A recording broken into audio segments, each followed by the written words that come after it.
So over here on the top, you can actually see my day right here. And over here in my day section, you can go ahead and add up your tasks. So let's say, for example, I can simply go ahead and say check meeting minutes right here. So this is like a personal plan that you have right here, which is a private task, as you can see.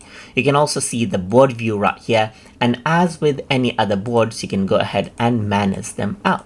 So you can see that this is in progress and completed right here. So you can go ahead and drag it wherever you want. You can see the grid view as well. And over here, you can go ahead and add up the task as you want. Let's say, for example, I'm going to go around and say send emails right here, just like this. And then over here, you can see that this is a private task. You can even set a due date right here.